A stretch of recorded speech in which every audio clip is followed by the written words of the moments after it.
This is part 2, which needs to be really watched in chronological order. So if you haven't watched part 1, a little icon is going to appear in the corner where you can click on that and watch part 1 first, and then you can come to this video and it will all make sense. So in the first video we talked about playing by process and the benefits of doing that. Now a big part of playing by process is having a routine. Now most people just think about pre-shot routines, and that's a big part of it for sure, but actually there's a lot more to it than that. I'm going to get into that in this video.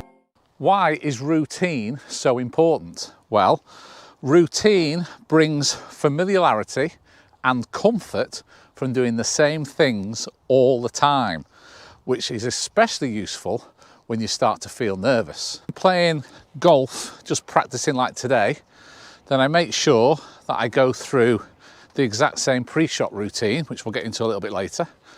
But on competition day, there's also other types of routine that you need to do, and which I do, which is I arrive at the same time, you know, an hour before my tee off every single time, regardless of whether I'm teeing off first thing in the morning or last thing in the afternoon. I get here an hour before, I go onto the practice range that we've got here at Pleasanton.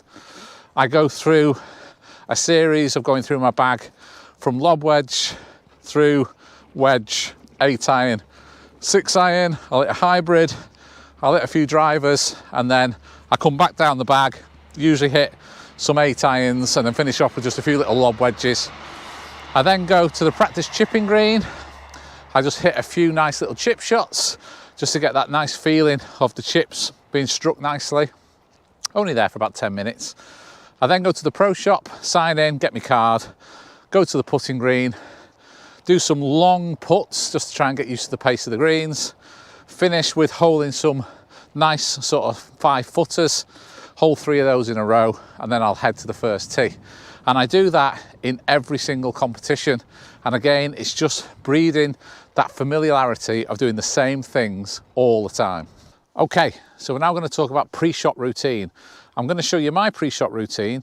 You can copy this if you think it's going to work for you, but it doesn't really matter. As long as you've got your own routine and you stick to it and you do exactly the same thing every single time, it doesn't really matter what it is. This is my pre-shot routine. So I pick my club, make sure I've got my right club, make sure that I'm happy in my mind, I've got no indecision about that. I then stand behind it, I pick a mark just in front of my ball to line up on to make sure that I am aligned properly on my target. I then step in, take a look, look down, one last look, and then go. That's right at it. That is right at it. Oh, it's a little bit short. Front of the green. It's okay though. So, and I do that on every shot. It doesn't matter whether it's a driver, it doesn't matter whether it's a short iron, it doesn't matter whether it's a chip. I do the same thing every time. And the timing between when I take that first step into the ball to when I strike the ball, I try and make sure that that's within a second of the timing. So it's just exactly the same every time. And when I feel nervous, I can fall back on this routine to just get me through and hit the shot that I want to hit. Because all I'm thinking about is the process and doing my routine. I'm not thinking about feeling nervous or the shot that is in front of me. Okay, so work out a routine that works for you and then just practice it, repeat it, repeat it, repeat it until it becomes absolutely automatic. So the only time I've got a slightly different routine is on my putting, but it's only a very slight deviation. You want to try and keep your routine on your shots and your putting as similar as possible. So on putting, I'll just come down here. So again, I stand behind the ball, I read the putt, and then I visualize the putt going in the hole and the line that the ball's going to track. I then step in, I've picked a target on that line by the hole. I step in, I look at that target, I look at the ball, and I go. Didn't turn quite as much as I thought. And I do the same thing on every putt.